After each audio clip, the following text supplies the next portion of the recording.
What's up, everybody? I'm David Hain. Welcome to episode 155 of the A to D From Addict to Disciple podcast. Today is our second in a row using the Walkabout approach. No plan of action, just kick around thoughts and ideas. I hope you like it. When we come back, we'll get into this walkabout entitled History Rhymes Walkabout.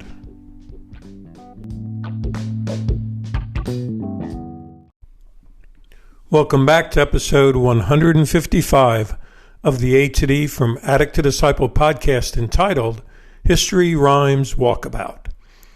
As I said in the intro, today we're going on a walkabout with this idea of history rhymes. The feedback to last week's walkabout episode was fantastic. Thanks to all of you for your input. One listener said it felt like a together journey. Another viewed it as musings and meanderings.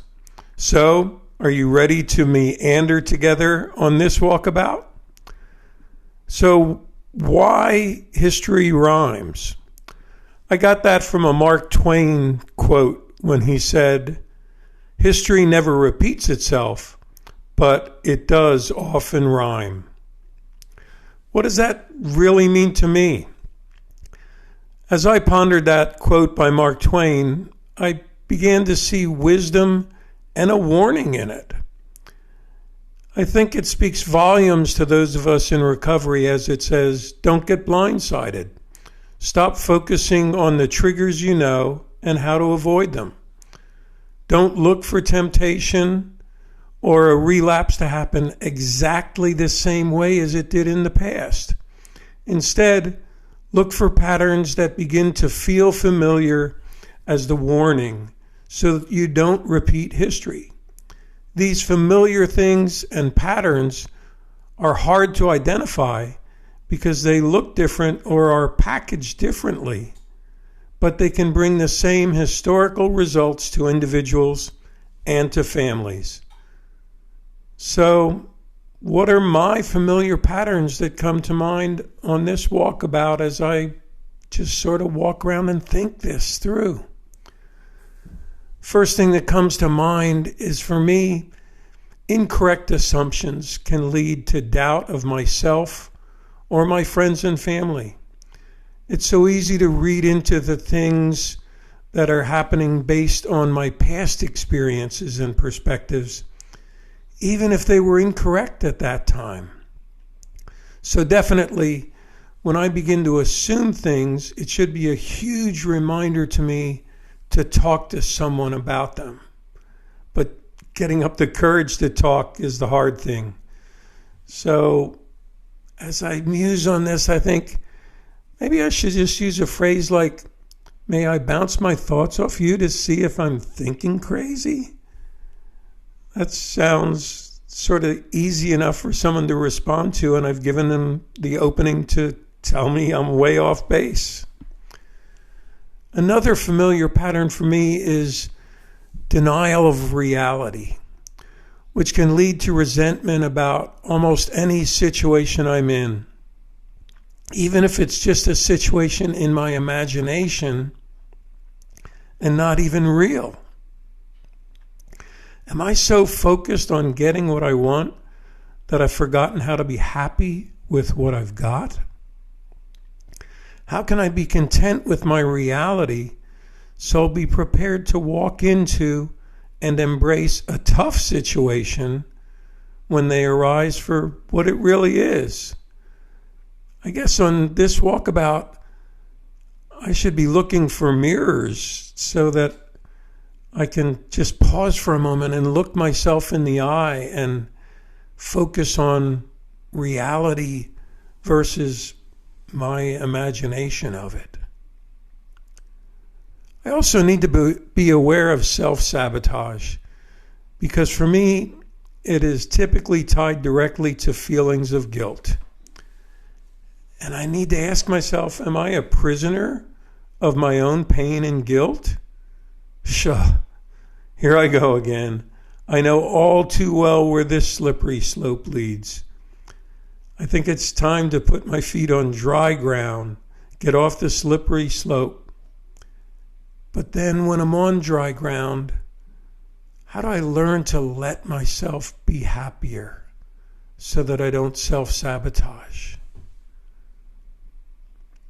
I think another area for me of patterns to look out for is I need to watch out for boredom, because that often causes a lack of energy to engage in relationships. Sometimes it's easier to get stuck as a loner because I actually enjoy my own company. It makes it hard to even join in on a group when people are talking, let alone start a one-on-one conversation with someone. But on this walkabout, I'm realizing I think I need to try. But I need another one of those sort of unassuming opening lines, like going up to a friend and just saying, "I'm not feeling too good today. Could you remind me of what our friendship means to you?" And hopefully I get the words that I'm hoping to hear to get the energy to stay engaged.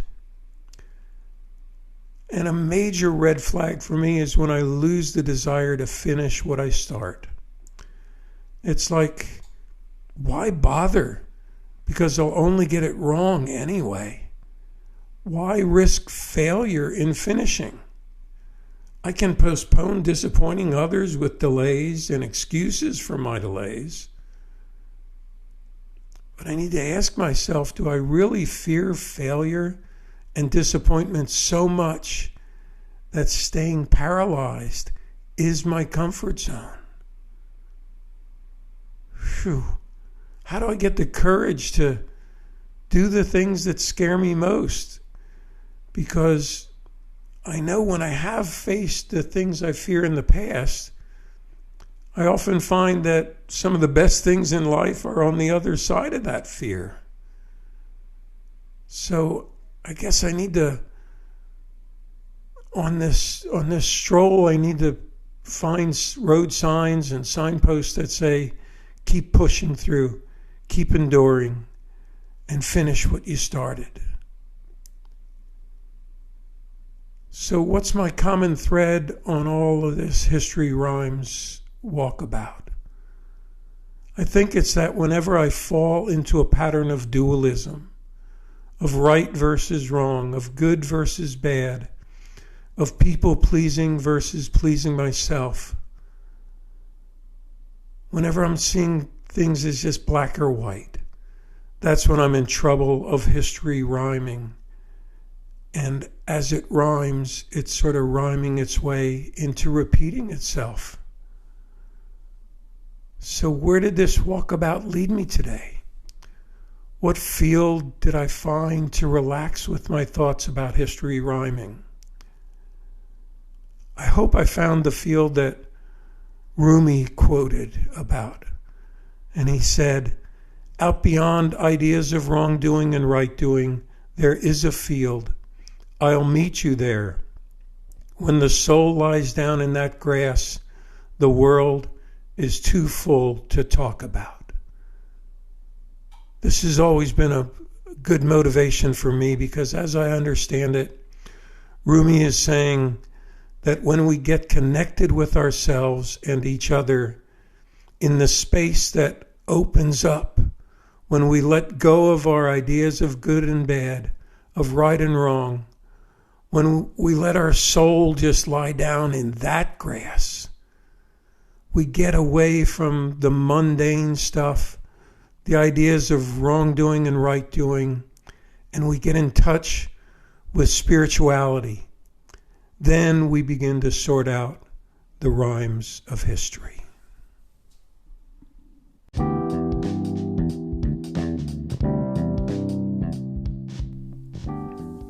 Thanks for listening to this episode of the A to D from Addict to Disciple podcast. Again, I'd like your feedback on this walkabout approach. You can share your thoughts by email at davidfroma2d@gmail.com or go to my website, www.froma2d.org, and click on the contact page. If you're listening on Spotify, you can leave your comments by clicking on the link they provide on that platform. Tune in Monday for our next episode, and as always, stay safe and stay strong.